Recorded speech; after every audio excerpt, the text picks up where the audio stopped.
Well, hello again, everyone. Welcome to Peak Policy here at Mountain States Policy Center. I'm Chris Cargill, the president of Mountain States Policy Center, and we've got a great show for you today as we look forward to the upcoming Idaho legislative session. As most of you know who have been joining us, we've been talking about all of the different legislative sessions across the region: Montana, Washington, Idaho, Wyoming. Today, we have a great opportunity to talk with Idaho Representative John Schertz, who joins us from the Capitol in Boise. Representative Schertz, great to see you. Great to be with you. Nice to see you, Chris. How are you doing? I'm great. And of course, Representative Schertz is from the 9th Legislative District here in Idaho. Representative Schertz, tell folks who maybe don't know about your legislative district, where it is, some of the cities that are in the 9th. Yeah, so the 9th Legislative District covers the western side of the Treasure Valley. So I'm from Weiser, which is up in Washington County, and it goes from the northern part of Washington County down through Payette County and all the way down to Caldwell. So it's a pretty big district, a really large ag district is kind of what a big economic driver in my area. You know, I always say, you'll have to forgive me. I always say, whosever legislative district is on with us, that district is my favorite district. So I'm kind of partial here to whoever's on with the program, but appreciate you being here. Let's talk about the upcoming legislative session, what you're looking forward to, some of your top priorities. And, this is your first session coming up. Yeah, it's my first session, and going in when you're first getting started, you got to just kind of sit back a little bit and try to learn from people who've been there a long time and figure out how things really work. But I'm really excited to bring some of my ideas to the table and some things that are really important in my district. We had a lot of terrible forest fires this last summer, trying to address that and trying to get the federal government on board with things that we want to do here in Idaho. And then water is going to be a big issue. It's a big issue for my area. Big issue for us, and so that's something that I really want to lean into on the water issues. And the other big issue, I'm curious to see what law enforcement ends up having. I ran on a really pro law enforcement platform, and I know they did some great work on fentanyl last time around. So I'm curious to see where that ends up and different things that we might have on the law enforcement side. Anybody who's watching us live, of course, can put their comments in the chat and questions for Representative Schertz, and we'll try to get to them throughout the program. If you're watching on a delayed basis, you're welcome to reach out to Representative Schertz at any time, and I'm sure he'll probably answer your questions. Representative, tell us a little bit about your background, why law enforcement is so important to you, where you came from, where you studied, and give folks who don't know a little bit of background about yourself. Yeah, so I'm a fifth-generation Idahoan. My family homesteaded in Washington County in the 1880s, and we've been there ever since. I grew up on my family's ranch out there where my wife and I currently live, and I worked there growing up, and then I went to the University of Idaho, and I came back to the farm for a little while and decided, I wanted to go and maybe do something a little bit different, and I went off to law school. So I went to the University of Colorado, then I came back to Idaho and clerked for a judge down in Mini-Cassia on the eastern side of the state before I went off to the U.S. Air Force. I served on active duty for 5 years and was a senior prosecutor. So I traveled around the United States and overseas prosecuting cases. And then in 2018, I was lucky enough when the Trump administration had come in and we had a U.S. attorney who picked by the Trump administration, Bart Davis. He hired me back at the U.S. Attorney's Office here in Idaho, and I was prosecuting folks on a federal level up until I decided to run for this recently. So kind of my first foray into politics, but it's been really interesting. But I'm excited to bring some of that prosecutorial background into the state house. And just kind of really have a deep background, especially on these fentanyl cases, right? I think that's something at the forefront of a lot of people's mind, driven largely by so much illegal immigration. We have so much fentanyl, not just coming into our country, but really into our state. And, I hope to be a good voice and kind of help explain kind of how those issues are coming and things we can do to solve them. Representative, one of the big issues that's out there as well has to do with taxing. And there's this constant debate that goes on about whether we should address the grocery tax or the income tax or the property tax. Obviously, the legislature doesn't have a lot to do with the property tax. That's more Right. local government. But if you had to pick one of those taxes that you would like to see reformed or reduced, which one would it be? I mean, property tax is a big issue, right? I think that's that. You hear a lot on all the various taxes, but you hear probably the most on property tax, just because individuals, and maybe it's because we all just got our property tax bills. That they always ask me. I was at Thanksgiving, and one of my wife's relatives was asking me, "Hey, are we going to get more property tax relief?" There's been such a tremendous growth in the property market here in the state, but unfortunately, it can come with some really negatives on the taxation side, and give the local authorities a little more leeway into raising those taxes. So hopefully there's some more relief on that property tax. And I know recently here in Idaho, we had if you open up your property tax bill, you saw the relief, and then you should have the assessor was supposed to put on there that it came from the legislature, which I think is a good thing, right? It's good when you have the local officials seeing that the legislature's out there, have this at the forefront of their mind. Because property taxes just gotten so expensive in a state where the cost of living is continuing to go up, and it's hard. It's hard for folks, coming in as a newer person. I'm one of the younger ones here, and a lot of my friends, it's just they can't afford a house like they could have 10 years ago.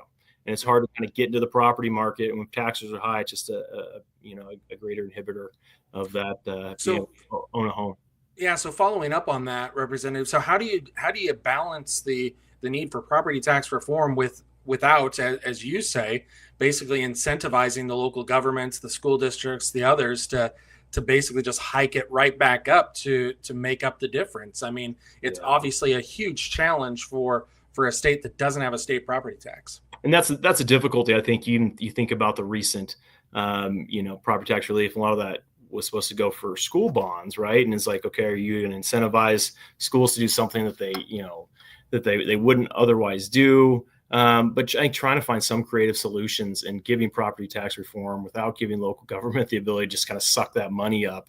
But ultimately, we're all accountable to our voters, and I think at least for the people in my area. I had 3 town halls this weekend. We got out there in every single county, and the folks who came out, folks are paying attention, and that's on the forefront of their mind. So, I hope that policymakers, especially our local policymakers, can continue to do a good job and be fiscally conservative with the people's money. Speaking of schooling, I know you and I have talked about trying to provide more education choice options, some reform options. There's like 3 or 4 different potentials in terms of bills that are out there that I know you've heard about. There's this tax credit idea. There's the ESA. There's maybe just an expansion of empowering parents.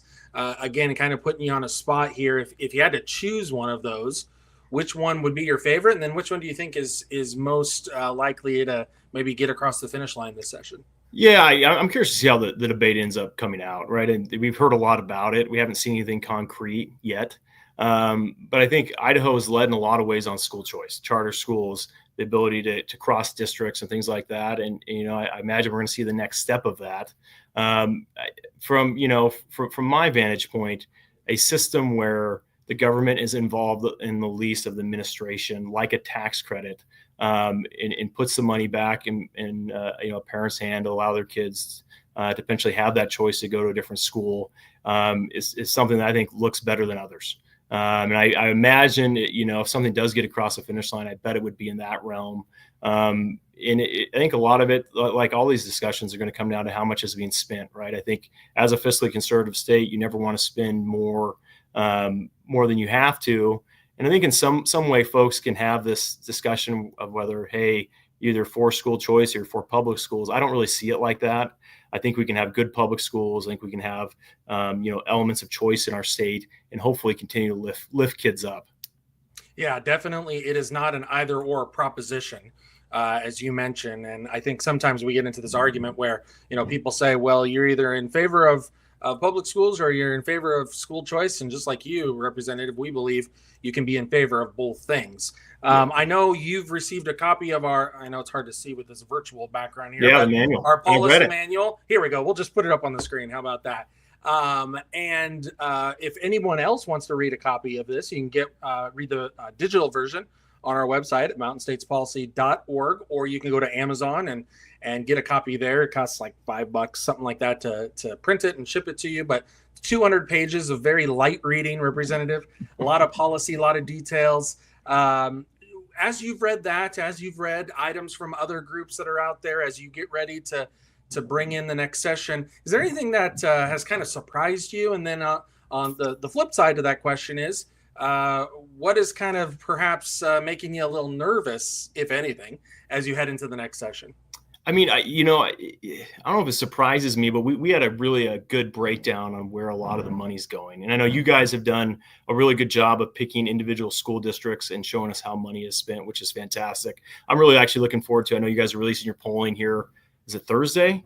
That's right. It's Thursday. Yep, Thursday. Yeah, so you'll be front and center for that. Yeah, that's great. I'm looking forward to seeing, how all that, shapes up. But, I think, I guess it's not really surprising, but as folks come down here, everyone has different ideas on how, where money should go, how money should be spent. But, I think the good part is I think people are coming from this, from the right areas. And that's what gives me a lot of hope when you have individuals who can really talk amongst each other. And you don't know it till you get down here, but I think there's a lot of good-hearted people here who want to see Idaho succeed, want to see it continue to be a great conservative state, and have its best interests in mind. And so that's something that's been really, heartful as I've come into this. Representative John Schertz is representing now Idaho's 9th Legislative District. Representative, we will see you again, as you mentioned, on Thursday for the release of the Idaho poll, which is our comprehensive public opinion survey leading into the next legislative session. And right after we release that poll at the Grove Hotel, we will have a panel with Representative Schertz, Representative Steve Birch, as well as the Senate Majority Leader, Senator Lori Den Hartog. So, Representative, thanks so much for being with us. We appreciate it. We'll see you on Thursday. Thanks, Chris. Appreciate it. And just a quick reminder for folks, again, if you want to attend that lunch event, the Idaho poll, it is Thursday, December 12th. I'm trying to make sure I got my days right. December 12th at the Grove Hotel. Tickets online, mountainstatespolicy.org. Also, make sure you get your tickets for our spring dinner with Judge Janine Pirro. Maybe you're looking for a Christmas present. Maybe you're trying to figure out something last minute to get your sweetie. Well, how about some tickets to our spring dinner with Judge Janine, Friday, April 11th at the Coeur d'Alene Resort. You can get your tickets online at mountainstatespolicy.org. Again, mountainstatespolicy.org. I want to thank Representative Schertz for being with us, and we will see you at the Grove Hotel on Thursday at noon. Thanks for being with us.